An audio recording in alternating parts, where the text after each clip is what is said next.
Thank you, Leah. Good morning, everyone. I'm not going to spend too much time talking. I think it's much more interesting to hear from all of you rather than me.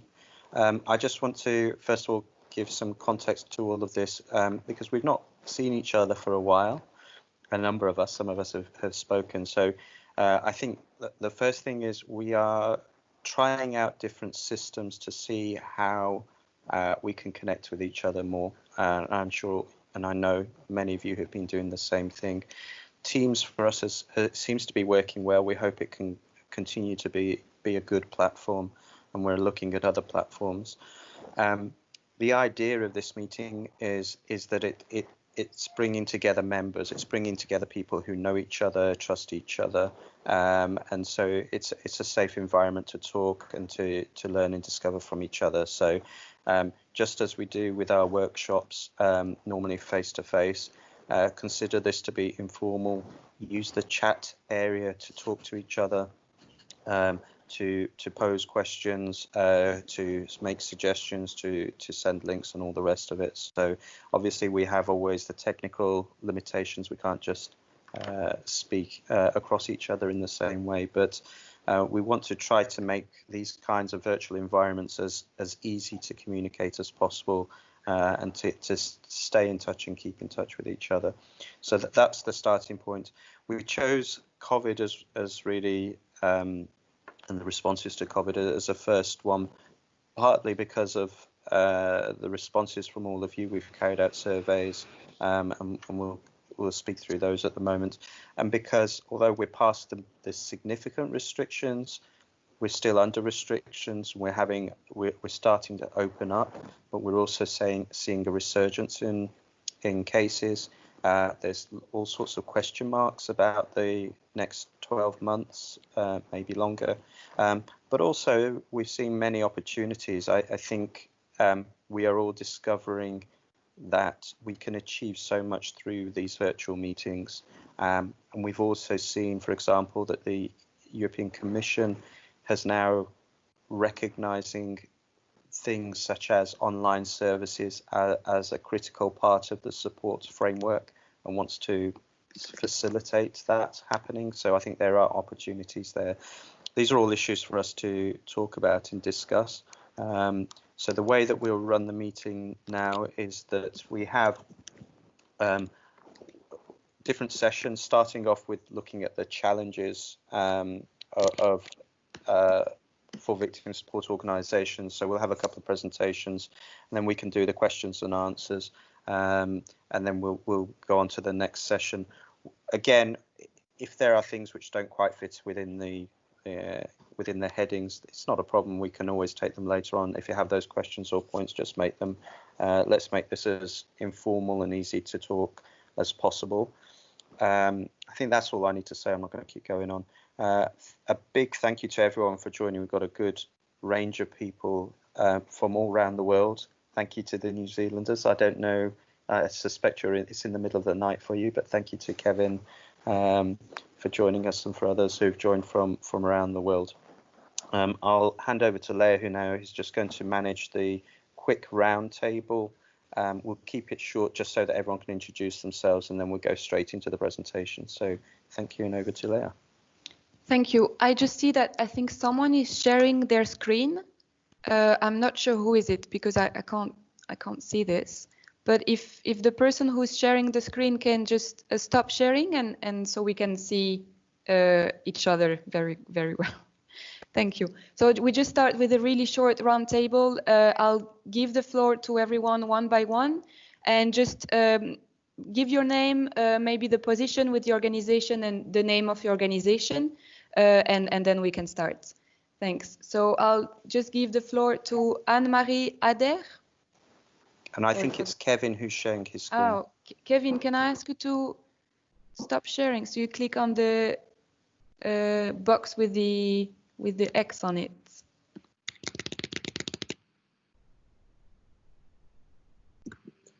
Well, we can still start the round table. Anne-Marie? Yes, good morning. I'm Anne-Marie Adair, and I work for Victim Support Scotland, and I'm based in the Glasgow office as locality manager. Thank you. Anne Warren?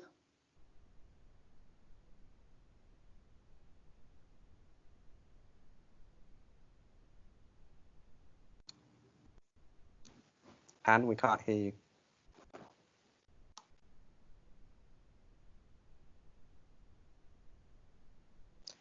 Anne, you are muted.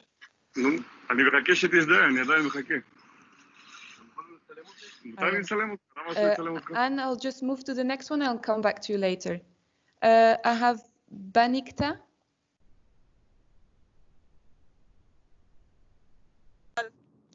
Hi, Banikta Kijuva from FEVAL, European Federation for Road Traffic Victims. Nice to see you all, and thank you for the invitation and the opportunity to participate in the meeting. Thank you for joining. Bianca?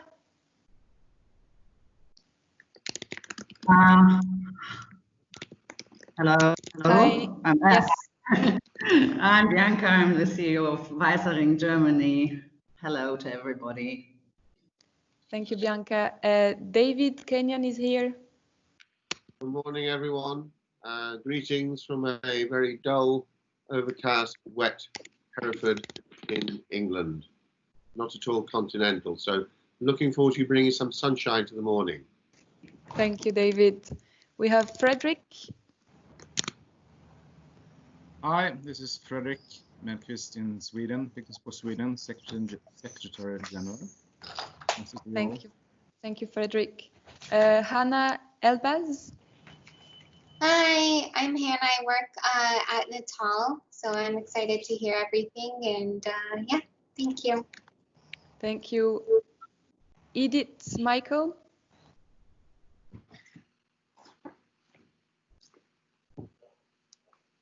Edith, we can't hear you. Maybe to unmute your microphone. Yes, sorry. Hi. I'm Edith. Good morning, everyone. I'm a program manager with Natal Global. Nice to meet you all. Thank you very much. Ifat, also from Natal. Well, hi, everyone. Nice to see you all. Not sure if you can. From International Relations in Natal. Lev, I miss you. Okay. Bye. Good luck. Thank you. Iris? Hi, everyone. I am a policy assistant at Victim Support Europe. I will be taking the notes of today's meeting. Thank you, Iris. Ivana? Hi, nice to meet you, everyone. I'm Ivana, and I work as a coordinator here in National Center for Victims of Crime in Croatia. Thank you. Yasmina?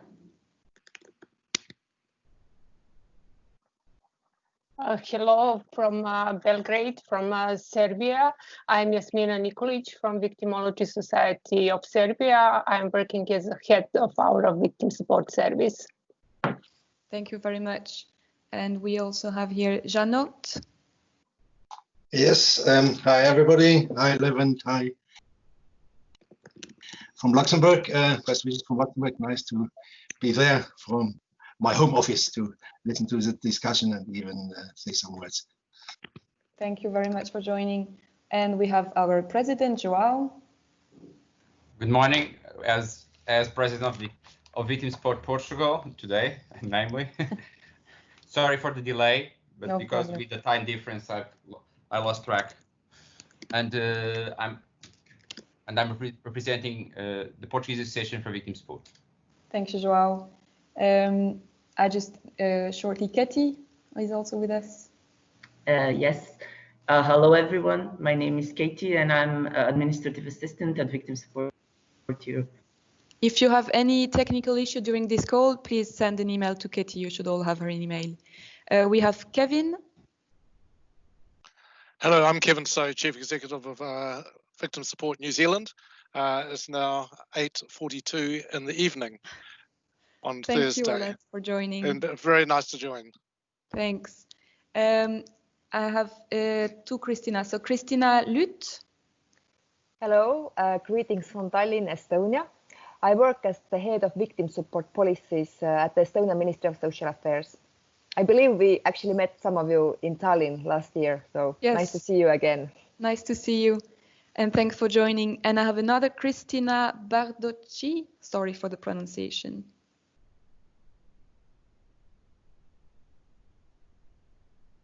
Cristina? Maybe you have to unmute yourself.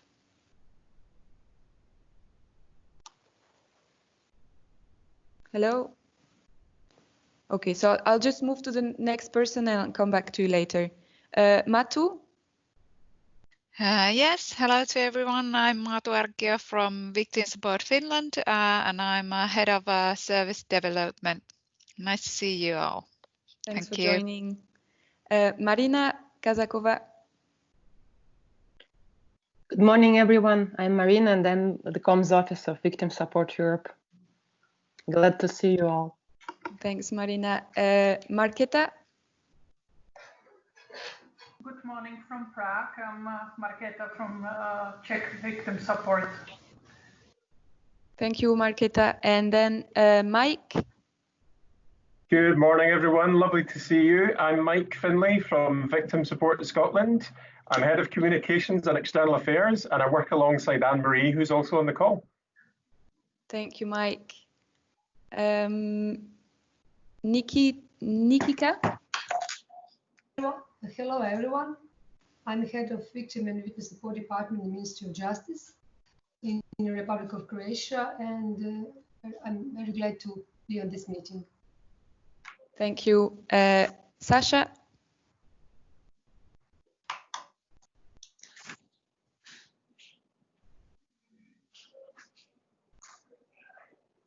Hi, Sasha, we can't hear you. Of course, sorry. Hi, everyone. I'm Sasha, and I'm a researcher with Victim Support Europe. Thank you. Olivier Lauwers? Yeah, good morning from a very sunny Brussels. No, I'm joking. It's not sunny at all. I'm the Chief Secretary of the Belgian Terrorism Division at the Belgian Commission for Financial Support for Victims. Thank you, Olivier. I have the sun coming in here, so it is sunny in Brussels, a little In bit. this part of Brussels, no. Pauline? Hi, everyone. I hope you can hear me well. Yes. I'm Pauline Okroglik, and I work as a legal assistant at France Victim. Thank you, Pauline. We have also here Sigal. Yes, good morning, everyone. Hi, I'm Sigal Chaimov. I'm from Natal. I'm the Director of Professional Model and Programs Development. And if you'd like, I can send you some sun from Israel. Thank you very much. Sophia? Yes, hi, I'm Sophia with Victim Support Sweden. I manage statistics, surveys, quality control for Sweden. Good morning. Thank you. And the last on my list is Tobias. Yes, hello, good morning. Can you hear me? Hello. Yes. Okay, that's fine. Yeah, I'm a team leader for victim support and victim emergency hotline at Weißer Ring in Austria. Thank you for joining. I just go back quickly to Cristina Bardocci. Yes, do you hear me now? Yes. Okay, so good morning, everyone. I'm Cristina Bardocci from Hungary.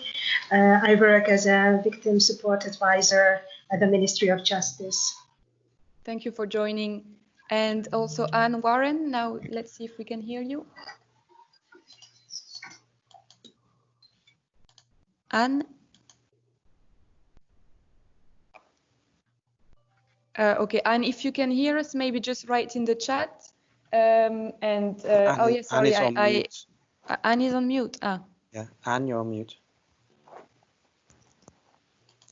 No, we still can't hear you, Anne. Sorry, and I don't want to forget, of course, Alex, who is also in the call.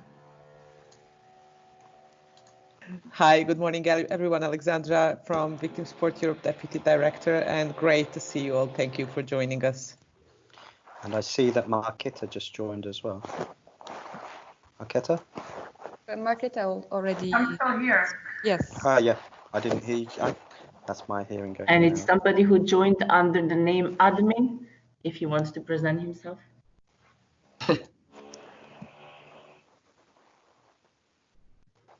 You're on mute if you're talking. I wonder, is that me? Yes.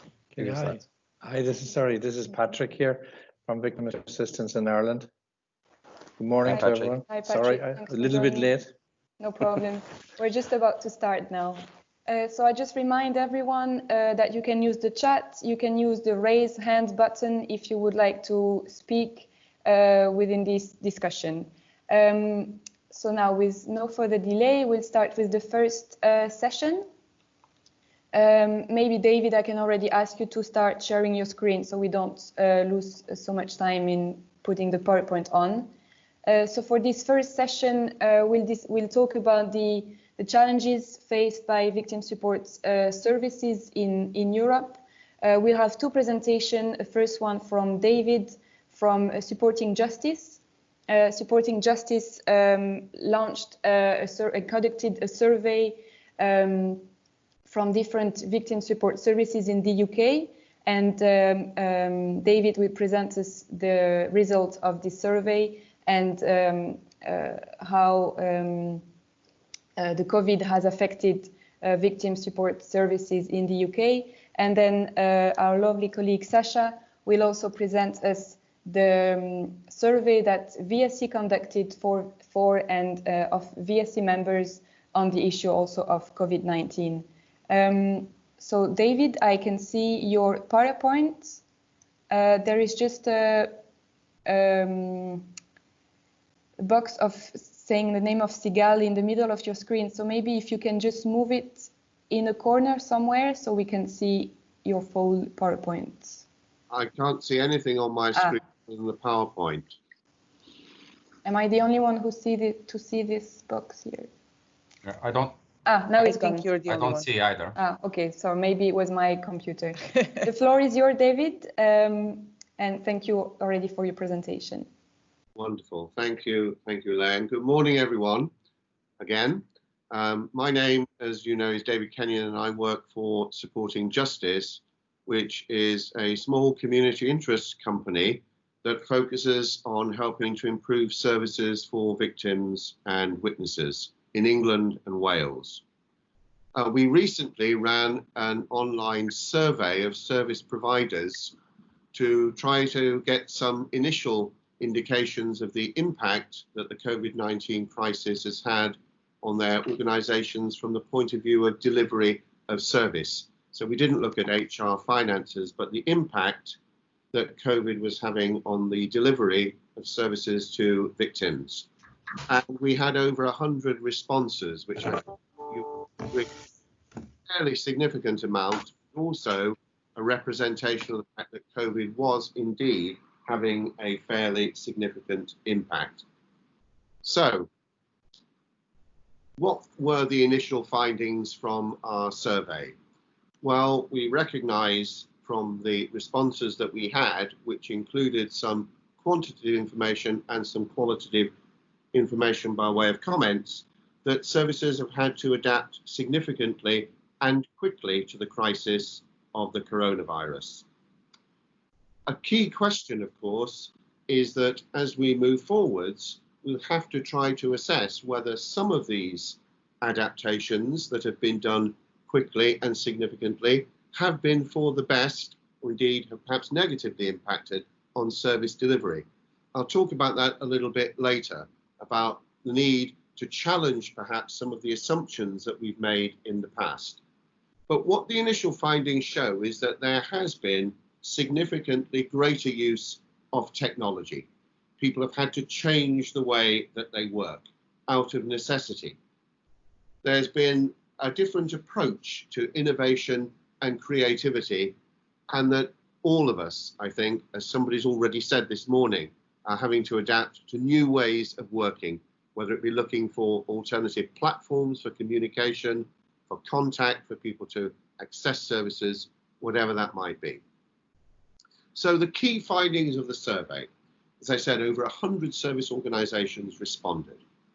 94% of those said they'd had to adapt their services quickly and significantly. Many also said that there'd been an impact on victims being able to access their services. And that has a real implication downstream. If people can't have easy access to a support service, we know then that their needs are not going to be effectively assessed. And if their needs are not effectively assessed, there is no hope at all of those needs being met. And that's something we'll all need to bear in mind if and when we return to something called normal. Over 2/3, 67%, said that their organisations hadn't been able to maintain the range and levels of services previously offered.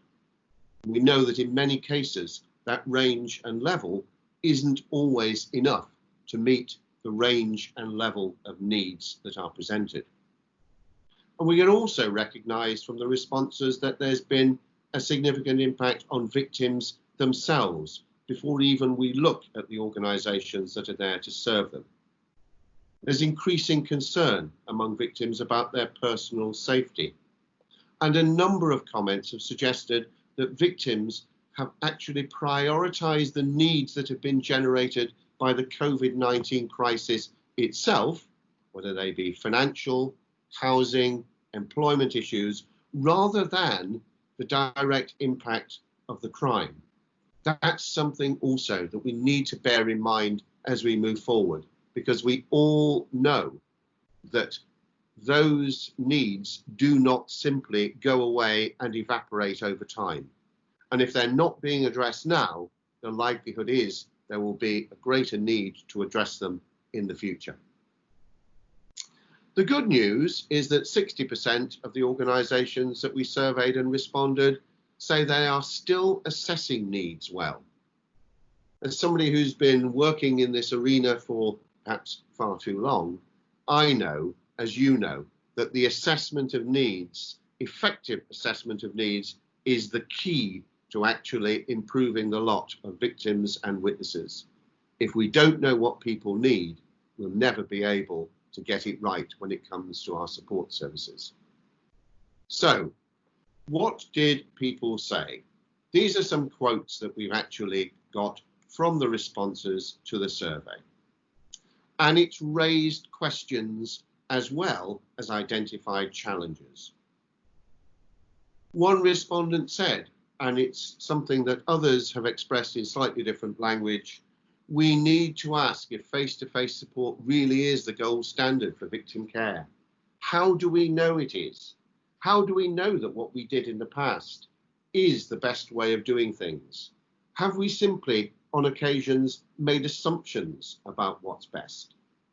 We need to actually understand with more detail, more knowledge, whether or not those assumptions indeed are accurate ones. That's the only way that we'll be able to plan properly for the future, and the only way we'll be able to meet any challenges that are similar to this one in the future. Making assumptions is something that we all do on a regular basis. But this time, I think we've been given, as well as a huge challenge, a great opportunity to challenge those assumptions, to perhaps ask whether that creative and innovative approach, the use of new and more modern techniques at communication and support, could actually be sustained and should be sustained in the future. It's clear that many are adapting and embracing modern technology. As we do so, we need to make sure that our services remain, or indeed improve, in their inclusivity and accessibility. You'll see a quote on your screen about members of the Black, Asian, minority ethnic communities and young people. Someone suggested that they might be disadvantaged by lack of face-to-face support.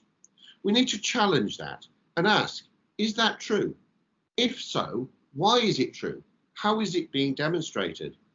If it isn't, how can we be sure? As I said, as well as challenges, there are significant questions that have been raised during this crisis. Some responses suggest that young people have actually benefited by the changes that have been forced on us, that they've adapted quickly and readily to embracing new technology as a means of communicating, expressing what they need, and finding the support that they need. David, I see it's your last slide. Can I ask you to be a bit quick on the conclusion as we don't have so much time? Will do. Thank you. Finally, what's worked well, what hasn't? How can we continue to strive to make our services more accessible and, crucially, tailored to the individual? We're hoping to do some more research, in-depth research on this and seeking some sponsorship for it. And I'm sure I'll keep you informed as we move forward. And thank you very much for your time. Thank you very much, David. And we will make sure to share this survey with all of our members today. I now give the floor to Sasha for a really short 5 minutes presentation. I'll give you a warning at 4 minutes and another one at 5 if you don't keep the time. Thank you, Sasha. Yes, I will be very brief. Let me just see if...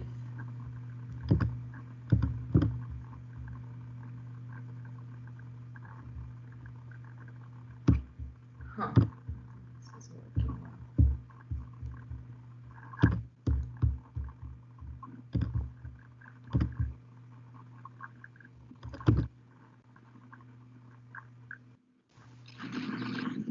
Okay, can you see my screen? No, yes. Yes. Do you see the VSE's COVID-19 response Yes. slides? Yes. Sorry, this is looking different than before. Sorry for the delay. Okay, so just first a very brief overview of what Victim Support Europe has done in our response to the pandemic.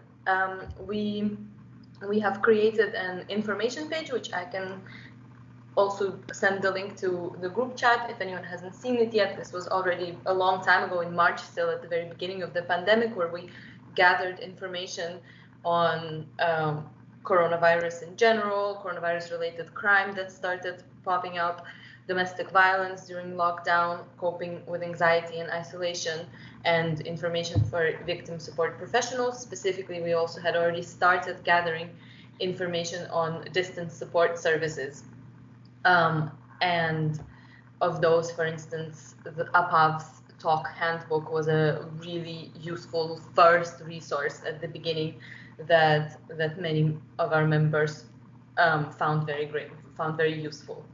So then at the end of March, we had conducted a short survey of our members to ask about the specific areas where they needed more information or perhaps more resources to deal with the situation. And as a result of that, we've put together a resource pack, which is available on our intranet, that has information on many topics that you can see, from distance support services to working from home and training.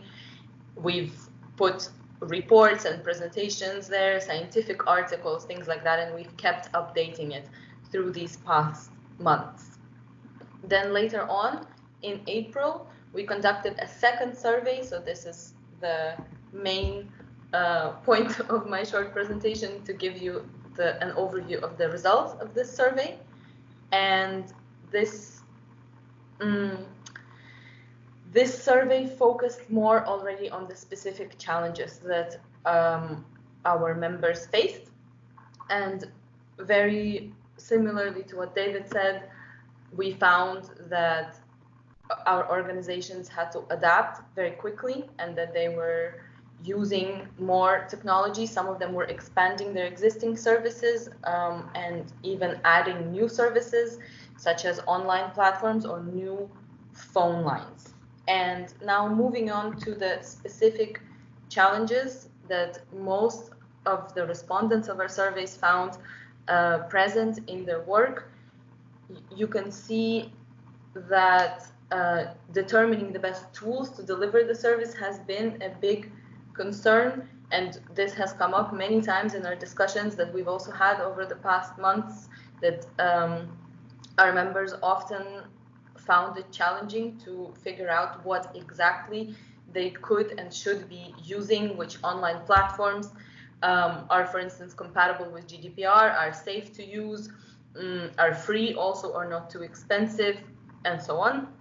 also ensuring cooperation with other organizations and promoting the new services and achieving victim confidence in the service, so that victims not only know that there are services for them, but that they feel confident to access them, as well as identifying victim information related to COVID-19 and maintaining access to justice systems and criminal proceedings.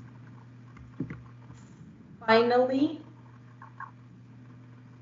specifically, so these were on the challenges with providing distance support services. And on the general challenges, we have seen that our members worry about maintaining their volunteers throughout and beyond the pandemic, as well as reopening face-to-face services with new restrictions and maintaining their services with reduction in their budgets, as well as general measures to follow when returning to normal. So how to ensure that services can reopen in a safe way for all victims who need them.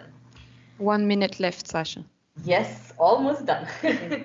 So we asked our members, many of you are present here, what VSE could help you with specifically, which activities you would like to see us do, and the feedback we've received has been that you would like to have a forum for free discussion, as well as access to information, as well as to keep updating our resource pack and receive some direct training. And for that, I'm very happy to say that we now have this online discussion, as well as some previous ones we've held, and I hope we have some in the future, and I'm very happy that so many of you could join today. We have continued and will continue to update our resource pack, which is available on our intranet, and we are also hoping to have some webinars with some direct training in the future. And that's all. Thank you very much. Thank you very much, Sasha. And we're really pleased to see that so many of you are here today. It's also it was also something that many of our members asked, to be able to share experience and challenges with each other. I have a question from the chat for David from Mike, who's with Victim Support Scotland. So David, I will read you the question. There are actually two questions. The first one is the follow. The 60% of services noted increase in number of victims concerned about personal safety. Does this include victims feeling suicidal? At Victim Support Scotland, we have seen a big rise in our service. Sorry, my screen just went black. In our service users feeling suicidal. I'll ask you already the second question. With BAME and young people, we feel that technology is a positive way to reach out to this group. Is there any more detail on where this isn't the case? David, you can also see the question in the chat if you would like, and I'll give you the floor now.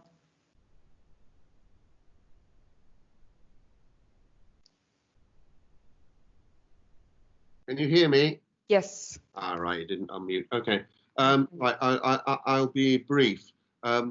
There was no specific mention around suicide. Most of the issues around personal safety, I think, came from organizations that suggest, particularly in the arena of sexual violence, domestic abuse, domestic violence, people had very limited options for actually escaping proximate situations where their safety might be compromised. So suicide wasn't a specific issue that was raised by any of the respondents in our survey, but it's interesting that that is the case in Scotland, and I perhaps suggest that we shouldn't be surprised by that. But I think we were specifically looking at safety rather than general kind of risk. As far as the other issue goes, and that's why I said that there are questions to be asked and that we shouldn't take that at face value. I think the respondent who said that Black and minority ethnic communities might be disadvantaged by lack of face-to-face support was the ability to access services, particularly for those people who may not have English as a first language. That access to interpreters and other support networks might actually be diminished during a crisis like the COVID crisis. And as far as young people goes, yes, there was a balanced view there that young people have, and indeed they don't really need to adapt very much, a lot of them, to the use of technology because it's part and parcel of what they do.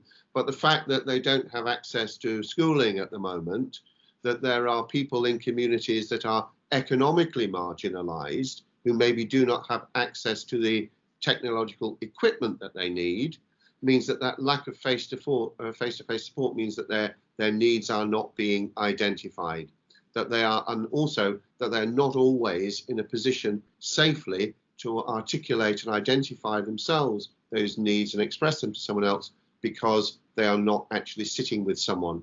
They're relying on remote support. They may not necessarily have somewhere safe in their household that they can express their views by means of telephone, iPad, computer, whatever. So I think, and I hoped what I was emphasizing is there is more work to be done there to try to understand better why people have said what they have said.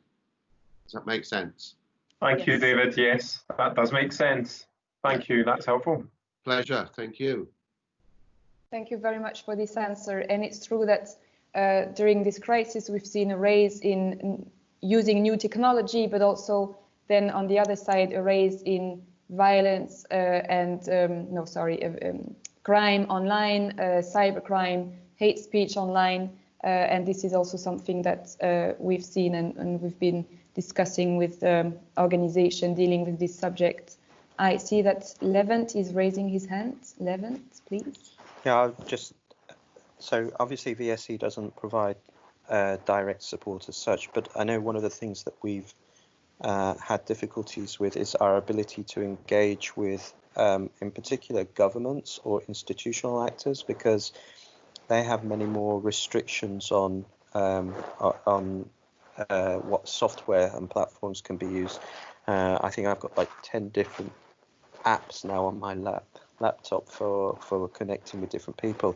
And I wonder if people have had that kind of problem as well, either with victims themselves or with maintaining contacts and referral systems or anything like that.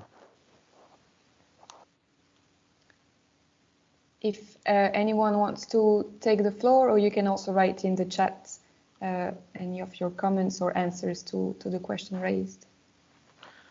Otherwise, if people aren't commenting, what we can do, because we're slightly over time, we can already move on to the next session. Yes. And give... Just Yolena wants just to take the floor here, and she'll also be a speaker in the second panel. So Yolena, if you can maybe be quick in your intervention now. Oh, yes. Just very quickly, I was going to say, yes, Levent, agreed. We have just started, they have just started running court hearings, both for criminal cases and sentencings, as well as for the compensation work that we do. And within the courts, they are all using different programs. So even the compensation is what would be considered like a magistrate's court type of setup. So they are actually in the court buildings, but they are using a different program than the other courts would be using. So anytime we are looking at trying to support people, there have been issues because they're all using different programs. And that has been a difficulty in terms of members of public being able to access if they want to see, like if victims want to observe sentencings, or if witnesses are required to attend. Because there's a use of different technology every single time, depending on which court you are in. Do you think that because I think we'll see a move towards more virtual justice even without lockdowns, do you think that it's also increased access, or have there been loads of technical problems and it's putting victims off? It has been a mixed bag. It's hard to say. Because it's so new, a lot of the technical issues could simply be teething problems. They have actually been using virtual hearings for Social Security and benefits types of applications. So anyone who was maybe claiming, there was a particular issue here around people accessing disability benefits, and when those types of the assessments and different things like that, when those were being challenged and would go to a tribunal, so like a lay court, there was issues because those weren't being processed, and then there were issues in payments. They started using virtual probably over a month ago, and they have got it down to where everyone has been able to access it, and things are getting processed and payments are getting processed, which has meant that they have a very good view of it. Now, in saying that, this is coming from all of the professionals, so we haven't had any, I mean, as the tribunal, they're not going out and going to the clients and going, hey, did you appreciate that access as well? But as we are starting some of our compensation hearings, which is using the same system, the initial meeting when we were trying to test it out, we had like 3 advice workers trying to log on. One couldn't log on at all. One could be seen and not heard. One could be heard and not seen. And so like the testing phase of it was like a complete disaster, but now they've run actually a couple of hearings, and the advice workers are now going, yes, it's worked wonderfully. So I think actually those types of cases probably will go to virtual. In terms of what the courts have been like, where they're doing sentencing or different hearings like that, that has been more of a mixed bag of sometimes it's very easy and very straightforward. Sometimes it's been an issue because the system that they're using, there's been an issue around confidentiality, so around members of the public being able to download it on their phone. So there's still teething problems there. So it's difficult to give an assessment of what they'll use. Although for some of the sexual violence and domestic violence cases, people are looking at how maybe that might be used more in future, because that was something that they were looking at before a pandemic made us all do this technology, and everyone was going, oh, you know, this is going to take a long time and we have to do pilot phases. What the pandemic has done has been all of this time that you wanted to do pilot projects and to actually see, no, you don't get that time. And so suddenly all of this technology that everyone was going, oh, this won't work, suddenly just has to work. So all of the strategies that everyone had for like, oh, we'll develop this in a 4-year time period, they've been developing it in a 4-month time period. Okay, thank you for that. Leah, I see that Anne-Marie has her hand raised. I also know that we're 10 minutes over time. Anne-Marie, are you okay to do a short intervention, or do you want to save your intervention for in the second session? It was just really to quickly say the point that Oleksandra was making about the trials now starting in the court. And one of the things that we've put in place that our Chief Exec has been discussing with our Scottish Court Service is that we are allowing the victims to come to our offices in the community, and they can give the evidence remotely and virtually from those sites, so that they still have a supporter that can give them that, you know, important moral support that they need when they're given that evidence, and it keeps them away from the court building as well, because that was really the whole point of setting up the remote sites initially in Glasgow that we had as a pilot, but you know that we're now stepping in a different way that we're hoping will work really well for the victims and witnesses. Thank you for that, Anne-Marie. I'm wondering, I mean, we'll move on now to the next session, which is solutions, which is linked to this as well.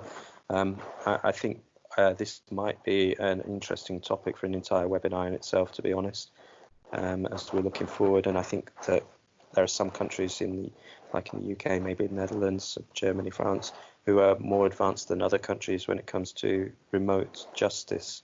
So it may be something we can look at for future discussions as well. Let's move on to the next session so that we don't overrun too much. And this is just a continuation. It's really looking now at the ways that members have dealt with the actual lockdown, the restrictions, and resolved those challenges. We've got some points already in the chat. We'll have 3 presentations, first by Yelena, who you just heard, who's Head of Services in Northern Ireland.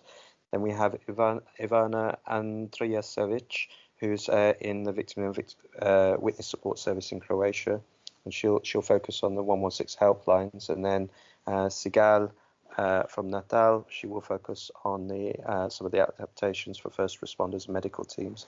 So again, if we can try to stick to the 5 minutes and then allow for some conversation, that would be great. So I hand over to Jelena. Thank you.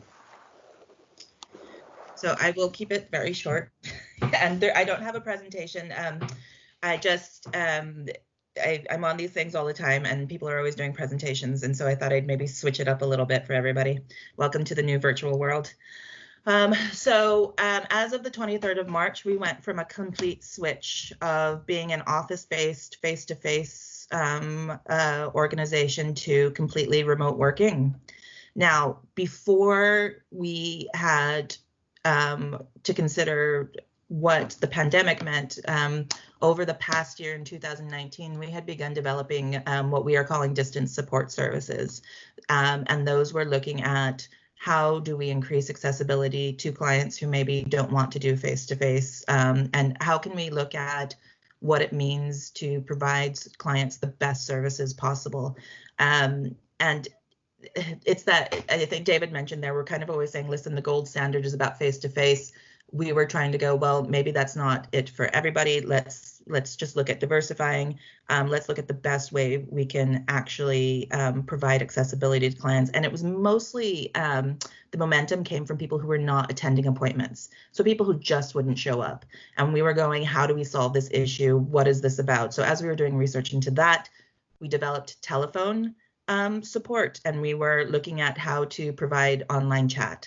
Now, in saying that, the telephone support wasn't, in terms of the targets that we have to meet for our funder, the telephone support wasn't being included in that as what would be counted as a meeting part of our targets or our outcomes.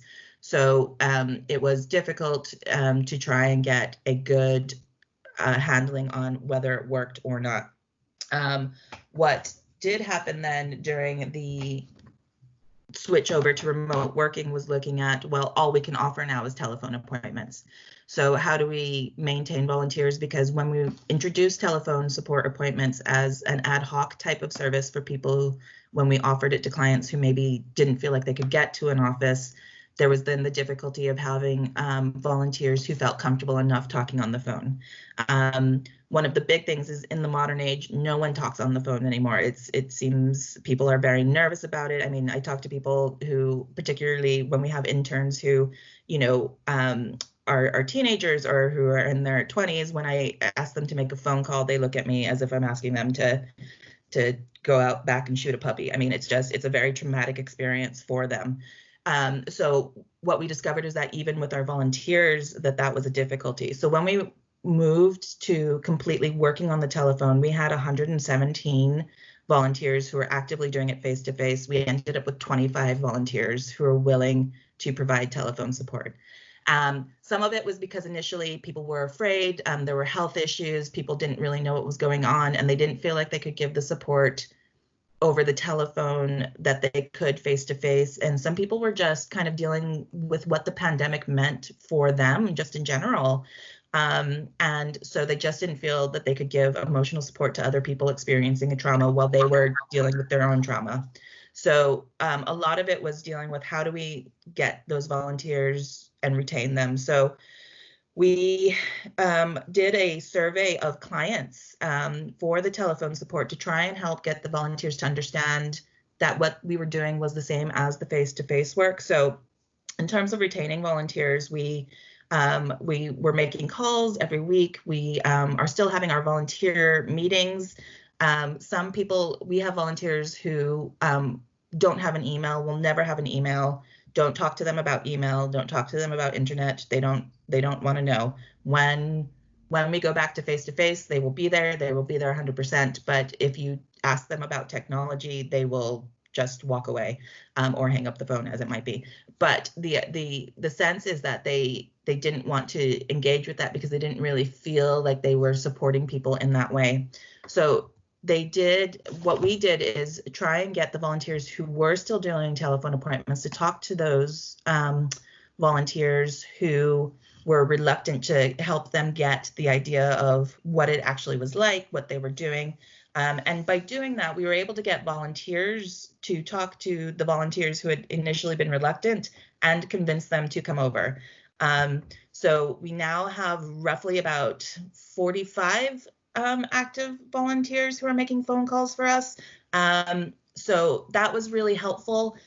We also did a survey of clients, and we asked, one of the questions we asked, and I'll share kind of the full survey if people are interested in that, but when we asked if they would have preferred face, at the 4-minute mark. Okay, sorry to interrupt you. So just really quickly, 100% said they found the telephone support beneficial. 49% said they would not have preferred a face-to-face. So what that did for us was get us to understand, right, sometimes face-to-face isn't the most, isn't what people want. We have more people preferring over the phone than face-to-face. And so what that meant is we're now starting to recruit volunteers for telephone-based volunteering, which means that in terms of geography, in terms of how we think about services, a lot of that has to change our thinking in terms of what that means. We would normally divide volunteers by geography. None of that really matters anymore. And so a lot of it has been looking at how we develop our training, what the best platform could be, how we shadow people. And what we've been able to do is through Teams, through Zoom, through those different things, develop our core learning, and people can shadow online. And we haven't really found difficulty in terms of when we're recruiting specifically for that type of volunteering, people are coming to us with that in mind rather than the face-to-face, which means that we now have, we're going to have our core learning, which is our kind of our base training, and we have 15 people signed up for that, which is good in the sense that it means that that recruitment is continuing on.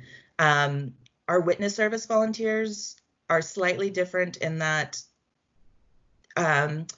they still haven't moved over to our community service yet. And so all the staff has moved over to the community service, but for the witness service, as the courts start to reopen, what we're trying to do is figure out a way to best support clients, because at the moment only staff are doing that. Elena, 5 minutes. And so that's all I'll say about that. I have notes written out that I'll obviously send through. So thank you, Elena. So it's just, you know, one of the discoveries of webinars is that it's really important to stick to times. Yes. Because it can be quite tiring for people as well. Please add comments, Yelena, in the chat if there were other things you wanted to say, and we'll come back to you. I'll quickly now hand over to Ivana. Thank you, Ivana. Hello, everybody. I will now try to share my presentation. So just tell me if it will go okay. Can people see my presentation now? Yeah, okay. So hello, everybody. Once again, my name is Ivana, and I work as yeah. Sorry, I can't see it. Yet. It's not come up yet. It's not. It was starting, and it's just gone to black on mine. Yeah. It's here? No? Maybe try. Can you click on the page, which is your presentation, your tab for the presentation? Yeah. Because I think that you're sharing your. I'm not even sure you're sharing your. I think you might be sharing your screen. Yeah, I'm sharing but I my can't see your presentation. No. If you stop share and share again with the window of your PowerPoint, it might work.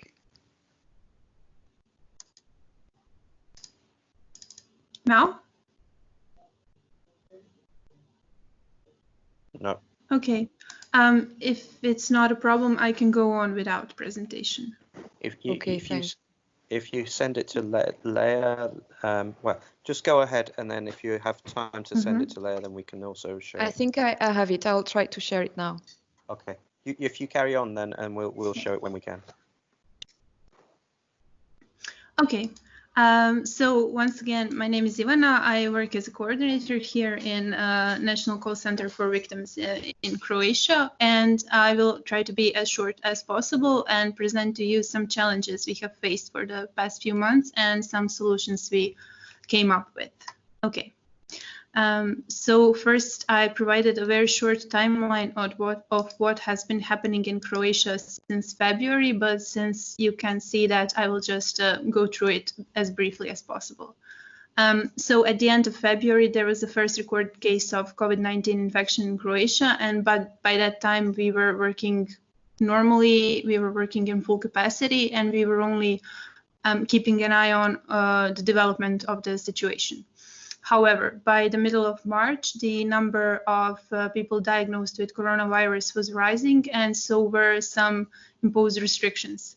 By the middle of March, we had to suspend all our volunteer activities, which is important since here in National Call Center, there are about 30 active volunteers at any given time during the year, but there are only 3 employees. So from having about 33 people providing support, we came down to having 3 people providing support and taking all the calls. I will talk more about that later.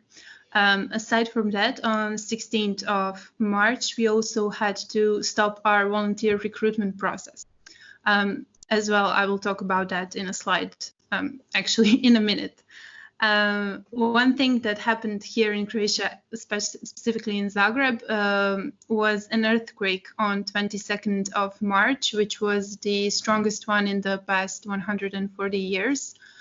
Which made the situation significantly harder for us to continue working from the office. By that time, we were still working from the office. We had a choice, but we continued to provide support from the office. From 23rd of March on, we started working from home, which was completely new for the National Call Center, as its calls have never been answered anywhere else. Okay, so here's my presentation. I'm on the second slide. Okay. So on 22nd of March was the earthquake. On 23rd, we decided to start working from home. It was a completely new experience since we have never transferred calls to anywhere else rather than from the office. They have never been answered from any other place. So it required some fast adjustment from us. I will talk more about that later. So from 23rd of March till 11th of May, we were all, us 3, we were working from home and providing support from home. From 11th of May till today, we are back in the office and everything is as close to normal as it can be for us. So next slide, please.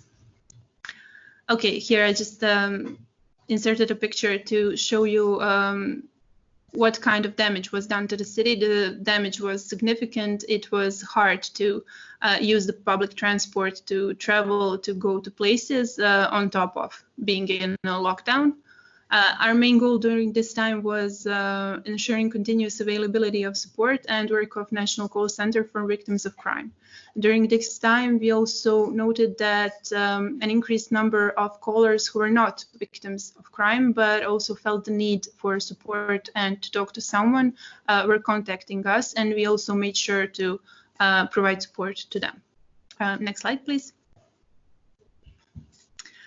Okay, so the first issue I want to address was our staff shortage. As I said, we had about 30 volunteers and 3 employees, and we came down to 3 employees. On top of that, we made a change in the way we work. We started working from home, which required all our calls, which usually come to the phones in the office, to be transferred to our private cell phones. To maintain some illusion of stability and work environment, we made an agreement among ourselves for each of us to have 4 hours a day when she's the main person answering the call, and another 4 hours on top of that when she is the backup person if the phone rings twice or the person who is the main person cannot answer the phone. Ideally, yes, those were the 8 hours a day that we should be working. However, since this situation was very new to us, we were constantly checking our phones and carrying our phones wherever we went. So our personal and private, both space and time, kind of blended, and each of us made sure that we were available all the time, which kind of put a strain on us in in a way that there was no clear distinction between our work time and our private time. However, our main goal was to make sure that we were available during those work hours for our callers. During March, we also noted that there was an increased number of calls, which was not unexpected. Since, as I said earlier, aside from victims, there were also people in need of different kinds of support, primarily emotional support and talk, who contacted us. Next slide. Oh, okay, I'll really try to be very short on this. So we have twice a year these volunteer recruitments. Our volunteer recruitment happening in March was suspended due to coronavirus. We could not make volunteer training for our new volunteers through online platforms, so we managed, however, to continue with our recruitment in June. We trained our new volunteers and they're now coming here. However, we dropped from 20 candidates who were initially interested to participate to only 10 because they had different life changes happening to them through COVID pandemic and the earthquake. Next slide. So just very, very short on budget cuts. We have not suffered any great budget cut yet. However, budget cuts for NGOs in Croatia have been announced, and the biggest problem now is our organizations who finance themselves through European Social Fund, since they have made cuts in financial sums that were earlier agreed on and that these organizations depend on to provide their services and to provide their project continuation. So yeah, this will have a great effect surely on quality and schedules of these projects, but we hope no great damage will be done. So that's all from me. Thank you for your time. Thank you very much for that presentation. I will move on to Sigal next. And I'll make a comment afterwards, I think, in the chat about the EU funding as well. Sigal, over to you. Thank you.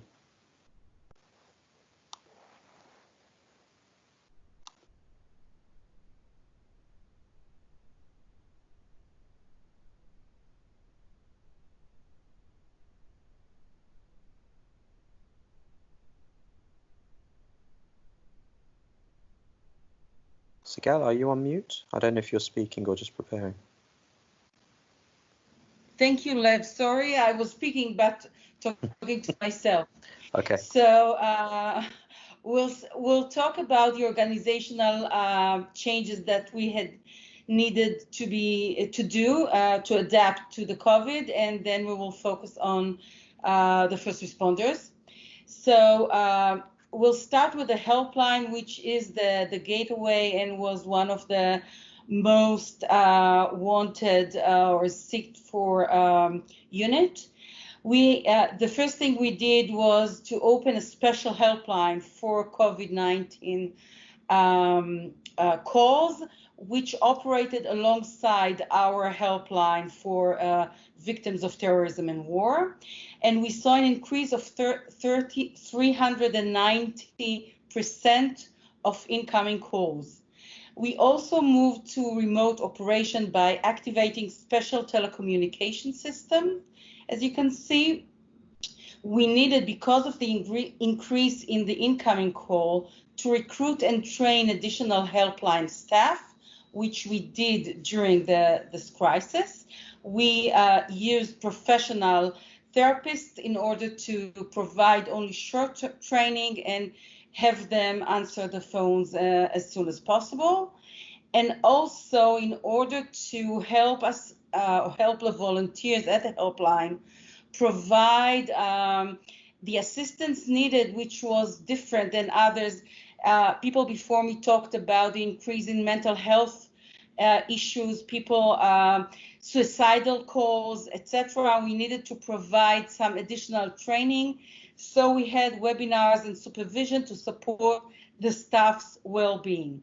Moving to the next unit, which is the clinic, we had to move immediately from face-to-face meetings to telephone, Skype, and Zoom for group sessions. That was one thing. The other thing was that we saw an increase in session frequency. So some of the victims needed more support. Others wanted to either suspend treatment because they were all at the house and they couldn't use the service of the clinic even remotely. And others asked for reduced fees because they couldn't pay because of the crisis. Also, we needed the clinic professionals to help support the helpline calls and staff.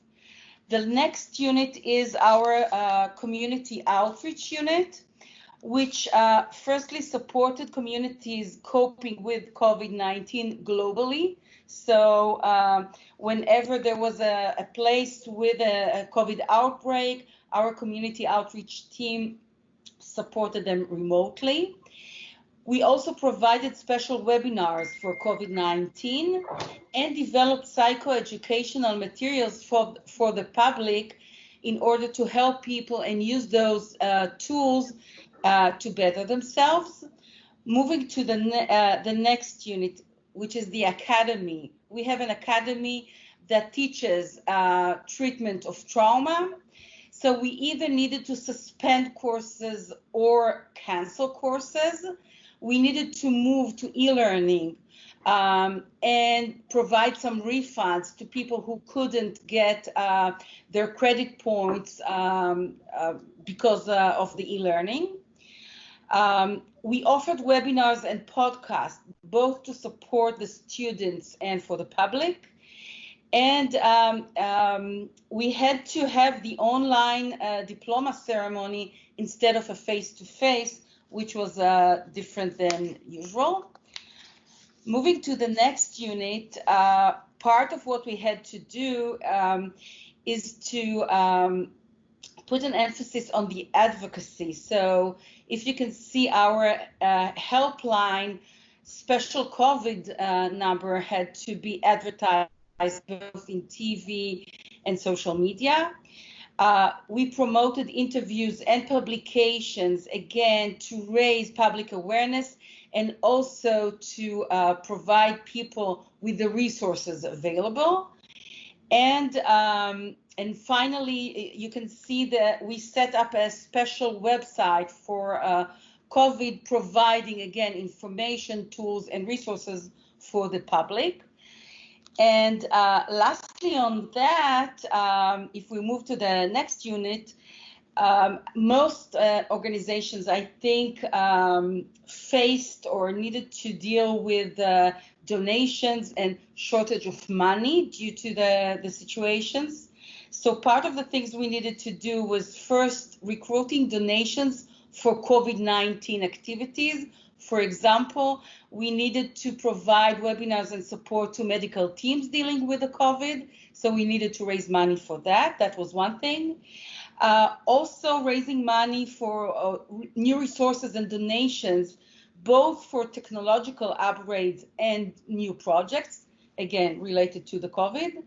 And finally, okay, and we have 8, so I'll run that. And finally, reaching out to existing donors, and you can see the pictures of donors coming to visit the center with the masks. Moving to the next slide, just a quick summation of that situation. So we found out that when the situation began, what we needed to do was to understand and analyze the situation, and then by using flexibility and creativity, adapting to the new needs, and then by creating new resources and tools, we were able to adjust to the situation. Now I'm handing it over to Edith, my colleague. Next slide, please. Okay, so just the last 2 minutes, I'll go quickly through the changes that we've been doing in our training overseas. Usually we train first responders, EMSs, police officers, and firefighters for 2 weeks in New Jersey and other places in the US. And we go over for 2 weeks. The first week is the course itself, and the second is train the trainers. As you can see from the pictures, it's a very interactive course. We go outside, we do things within the room and outside the room that are very physical, and we try to avoid as much as we can PowerPoints. So this was before, but the need was still on. And what we've changed, we just changed the means of giving this course. And from being on site, we went online, which meant that we had to think about other things, interactive things to give online. From outdoor, we had to go Zooming, which made this a less experiential course. 2 weeks into 1 hour.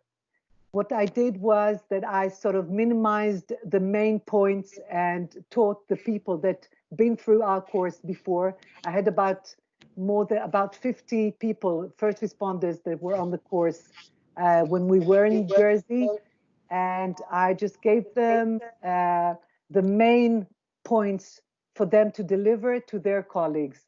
And we did a sort of a train the trainers on Zoom, and they gave it to the people in their agencies and their hospitals and their organizations. So from the good thing that happened was, first of all, we gave them some help. Second was that from 16 participants during a course on site, we had sometimes over 160 participants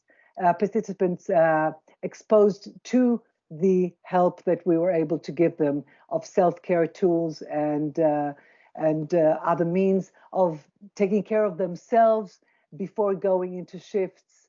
And this is one example, one very short example of things that we've tried to keep on doing because the need was there, but the time and the flights were not. So that's it for me. Thank you, Edith. Sigal, did you need to finish, or are we done for your presentation? No, thank you. Thank you so much. I know it's such a short period of time, whether it's 5 minutes, 7 minutes, or 8 minutes. It's a very short period of time. We've had lots of really interesting comments and discussions and questions in the chat area as well at the same time. Nikita, I know, has had her hand raised for quite some time, so I'm going to hand over to Nikita for her question or comment. Hello, everyone. Thank you very much for sharing, giving me opportunity to say a few words. I will just want to tell you some experiences of our victim and witness support department at the courts, because they're using telephone counseling all usually, and now it's showed up to be very useful.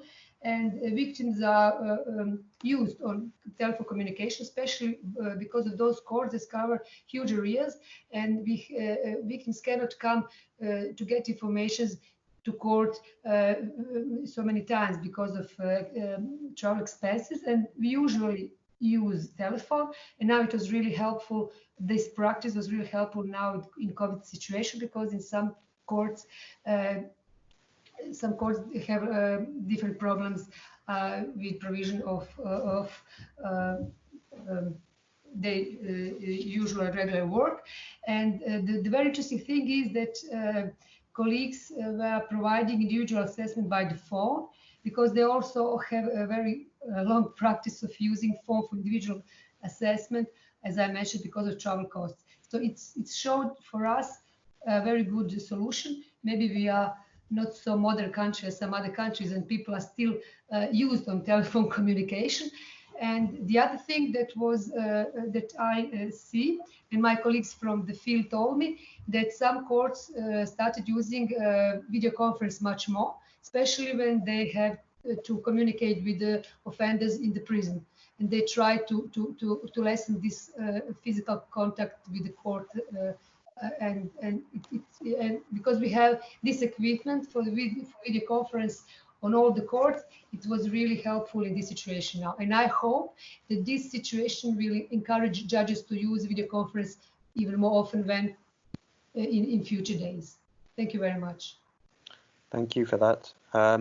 I think we've had some really good comments all around the justice system and how it's functioning. I think this is something that we can look at how to organise some additional discussions and exchanges around it, because I'm certain that COVID is going to, I think, progress much more quickly than expected, the use of virtual justice systems for the better, I think, if people get it right. But I think there's really different levels at which countries are at when it comes to doing this. And we don't want victims to be missing out on the positives of virtual justice because of those discrepancies. We've had lots of great comments about also this personal public space as well, and how people are managing that. I know that there are always difficulties in that, and we have to recognise not everyone has many different rooms in which to do these sorts of things. So I think that's another point that's been coming across. There's lots of good chat in there. I don't want to keep on going through those chat messages. I think what we will do in any case is we're going to produce a report which will reflect a lot of these comments. Is there anyone else who wants to make a comments or suggestions or ideas at this stage? If not, I don't see any hands raised. Yes, we've got one hand raised. Tobias? Yeah, it's just I have to say goodbye, unfortunately now. Okay. I'm on duty for a victim emergency hotline now. Thank you very much. No problem. Thank you for joining us. We'll make everything available to you. It's been great, yeah. Continue to talk. Okay, thank you, Tobias. Have a good day. Bye, everyone. Sigal, you had a comment. Yeah, just wanted to say, relating to what was said, I think that one of the things we may want to consider to discuss later on is that how do we adapt also the services provided, because people said, for example, that they have moved from face-to-face to telephone services, telephone support, etc. We need to remember that it's not just switching the medium. We need to adapt the service to the medium that is used. And this is something we tend to forget, and I just wanted to raise that issue. Thank you, Sigal. I think it's a really good point. I think it came up a little bit in the chat as well. And I think this difference between countries and organizations having guidelines, having prepared or provided additional training as well. I think the point that was made that there's lots of people who aren't comfortable speaking on the phone or aren't used to it, and we have to make sure that all of our staff and volunteers are properly prepared for that. Maybe something again in the future that we can look to provide and develop some training, carry out a project together as a group, that we develop something for those who don't already have their extensive training in place. So I think these are things that we can continue talking about and working.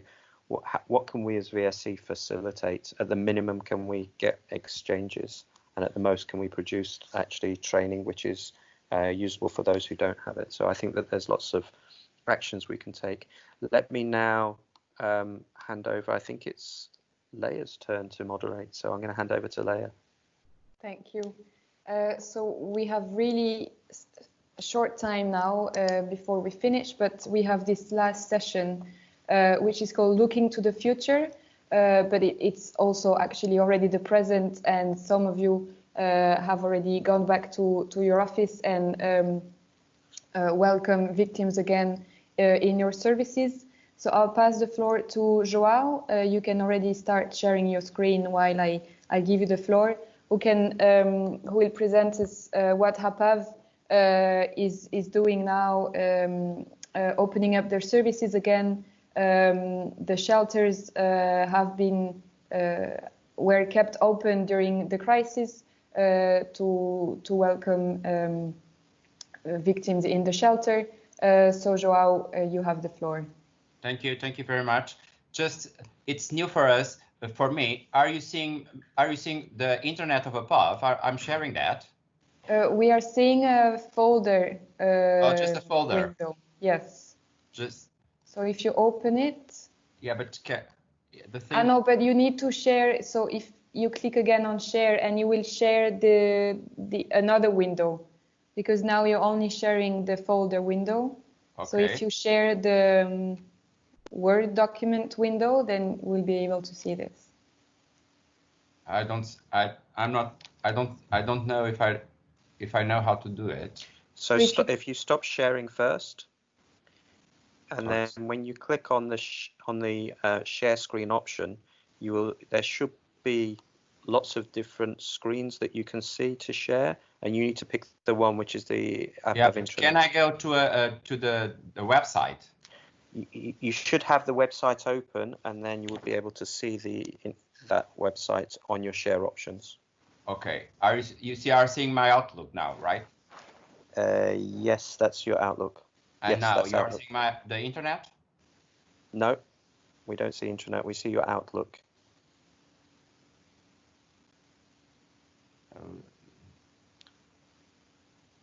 And now? Yes. Okay. We see APAV, Intra. Veritas das Víctimas. Okay. So I'm going to try to be brief, at least. But, what we did, I'm being listing the difference between at a distance and on presence. In terms of a POV, we deal more or less half of the situations are dealt by telephone, but by at a distance, and half are dealt by face-to-face. So what we had to do was to put more effort and turn to more at a distance, but it was not really new for us. So during the lockdown, we had been like one month and a half in lockdown. We closed the shelters. We did a quite strict quarantine in the shelters. The shelters are for women victims of domestic violence and one for women victims of trafficking human beings, but that's just a part of what we do. But the core business, that means provide support service to victims, we have transfer all the telephone contacts in the office, in the victim support office, were being transferred to mobile phones to the managers and some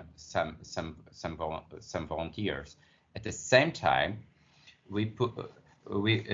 some of the managers, some of the paid staff, were working for the helpline and for what we call the distance support service center system that has the helpline, the 116006, as one of the anchors, but has others at a distance like Messenger and Skype calls as well, and the safe internet helpline as well. During the pandemic, this is our internet, and I'm going to, this is welcome. And what we did, we create also a specific area for COVID. And this is just the internet. This is for volunteers and staff members, where all the explanations, all the contingency plans and all the official plans were here available. This is official plans for the equality and gender equality body, and this is the documents from above, and this is our contingency plans for the first phase, the second phase, and even procedures and rules for working from home. And when it was around, I believe, the end of April, beginning of May, we started to work in what we call the action plan for the return of the new normality. And I know it's Portuguese, but just for you to see how it looks. So we did a balance how we worked and the outcomes during the emergency state, during the lockdown period, and what we have been done, and we did some thoughts and we characterized the new normality. And it was not only about delivering, is how to deliver and how, first of all, how to transmit confidence in our staff.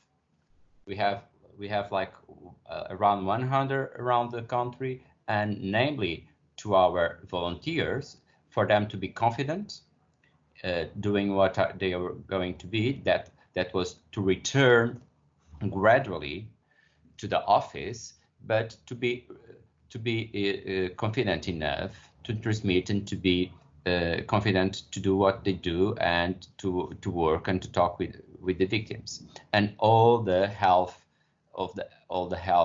procedures. And so we did a lot of consultation with the managers and with the staff. The staff and the staff, they have been working from home and doing and supporting the victims from home for some of them almost 2 months. So they were a crucial part of building this plan, in terms from them to reflect that their concerns were here as well. So at the same time, there was a very logistic things, like to try to get and to buy, namely during the lockdown period, all the protection equipments, the individual protection equipments, the gel, the masks, and the gloves, and all of that.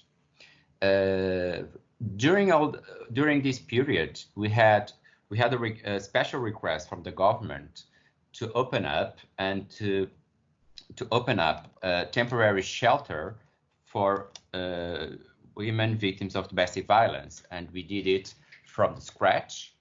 And during the peak of the crisis and during the peak of the quarantine and lockdown, and we had to be very creative to try to get all the equipment and all the individual protection equipments to open. So there's a calendar as well, and were some rules. For instance, we ask for all the the staff, and then for the staff, namely the managers, to ask volunteers to measure, to assess their temperature before going out of their home to reach one of victim support office. And we advise for the manager of each office, victim support office, to create a WhatsApp group for the volunteers, and for some of them have 1 or 2 staff members to do this kind of follow-up if someone was feeling less good. And at the same time, at observation, there was very practical indications how to reach the national helpline, and even some like almost medical indication. For instance, in the shelter, there was a specific protocol of measures, and all the shelter has this dirty zone, dirty area, and clean area policy as well. So, João, I'll ask you to wrap up. We have little time left. Yeah, I have to Thank talk. you. 2 minutes. All right. Thank you. Okay. So and we did all the change in the facilities, like the acrylic barriers. We moved some of the furniture from some of the rooms. Some of the staff are still working, namely in the headquarters, are still working from home. They work one week at home. They work one week here at the head office, and we did this follow-up every week to the not only to the volunteers that were working with us, but also to the staff. Just to finish, and there was a colleague of us that she's a psychologist with with a lot of practice. So we did a program to access and to support, and with tips and with webinars to support our staff members and the volunteers to cope and to lead not only with the quarantine, but how to deal with the victims and how to deal with the anxiety and all the outcomes in terms of even mental issues during the quarantine. Sorry. Thank you very much. Thank you, João. I see in the chat some discussion around the increase of domestic violence, and child abuse. So you said the shelter were closed during the lockdown. Did you have how did you adapt to the closing? And I think Lev mentioned that somewhere in Belgium they used a hotel to be able to host victims of domestic violence because shelters were closed. Two different things. One thing, the shelters, the national network of shelters, they are mainly belong to NGOs and city halls. They were closed and they went through a very quite strict quarantine procedures.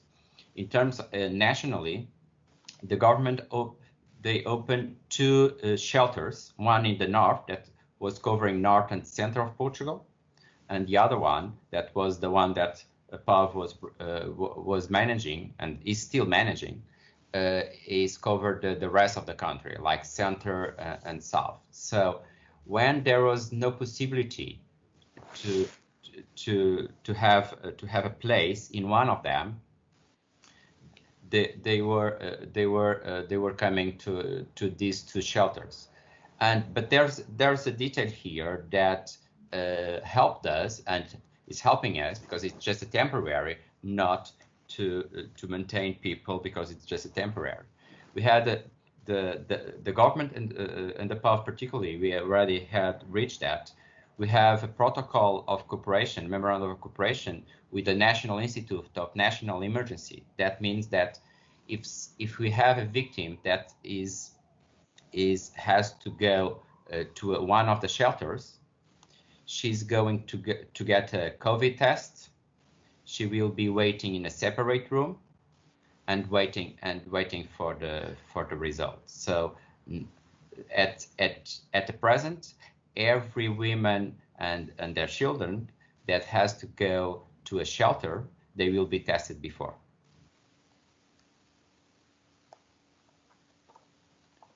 Thanks, João. So we are already 5 minutes ahead of our timing.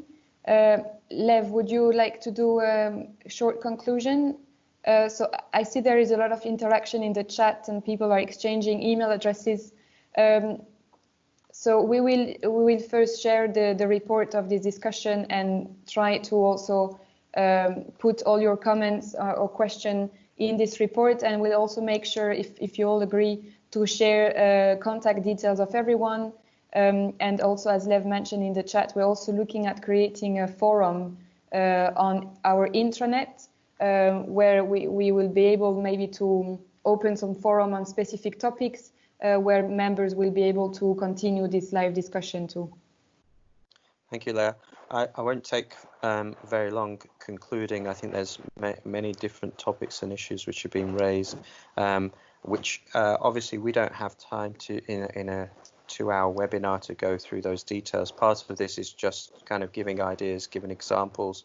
We will put together some kind of summary report to kind of keep all of this information together. I think the most important thing for us is that we enable you to continue discussions together or bilaterally, whatever is useful, that we continue to share information on how each other has worked. I think we have large organizations, small organizations, and irrespective of size, some people will have been more active on some things than others. The more that we can share our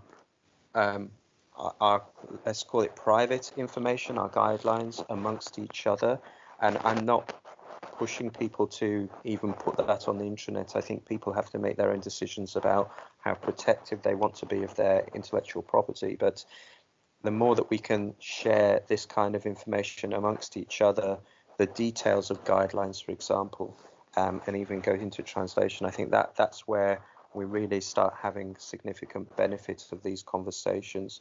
So if you're willing to do that, let us know. Let us know how you're willing to share just amongst this group on the internet, whatever it may be, and we'll continue the discussions. There's a number of topics which look like it will be interesting for further discussion. We're going to look at what may work best. If you want to send us emails about what formats you like, we can even have, quickly set up 1 hour, no presentations, everyone gets to talk. We can adapt to what people prefer. You all have different levels of English language as well, which we have to recognize, and comfort levels of speaking. So we want to make it as easy as possible for you to communicate and learn from others. We can set up small meetings of 5 people. You can use our platforms to run your own meetings as well. So these sorts of things I think we'll follow up afterwards. We'll try and do some of maybe the forum. I would try to set up some chat forum quickly on the intranet, just so that we can maintain discussions. It may not be a perfect system, but something that allows continued discussions, and we'll go from there. I think that those are the main points. It's really going forward, how can we continue to share information and knowledge together, and if there are particular things that people need, how can we get that from each other? So I hope that this has been useful for everyone. Don't hesitate to continue the conversation and the discussion. We will send, I believe by the end of next week, we're trying to send you the reports, at least an internal report, just so that you have the information. I'm going to talk to our web developer about setting up quickly a forum so that you can continue the chat. I don't know if all of you have access to the intranet. If you don't have access to the intranet, in fact, what I'll do when we send a follow-up, we will let you know what procedure you need to follow to access the intranet. It's open to any staff of members as well, so it's not limited to just 1 or 2 people. So we will do these follow-up actions now. I think I'm not going to hold you up for lunch. For those of you who have lunch or who want to sit down and relax in front of the TV, it's like 10 o'clock at night for you. Thank you to everyone. Thank you as well to the VSE staff, because it's always a big job to get these things working, make sure the technical side of it operates. I think it went pretty smoothly. We will probably use Teams in the future as we all get used to it. I think it's nice to not keep switching platforms. And that is all from me. Leah, I don't know if you want to say anything just to conclude on next steps. No, I think you gave all the information. We'll make sure to send everyone the report, and the video will be available also on intranet. Thank you very much. Thank you, everyone. As president of VSE rather than APAV, do you want to say anything? It's our adaptation to the new normality as Victim Support Europe as well. We have been trying to do this, and it's amazing how people want to be part of this. And thank you all for that. And we will continue, and we get better in this digital interaction with all of you. And that's a good, and following what Lev is just saying, that's a good tip for you to get involved in Victim Support Europe, namely through the internet. There's more and more things going on there, and it's must be the common platform for sharing and to access information. Thank you. Thank you, Joel. Thank you. Thank you to everyone. Have a wonderful day. Have a wonderful week. Thank you. Bye-bye. Thank you. Bye-bye. Bye. Thank you, everyone. Bye. Bye. Bye-bye.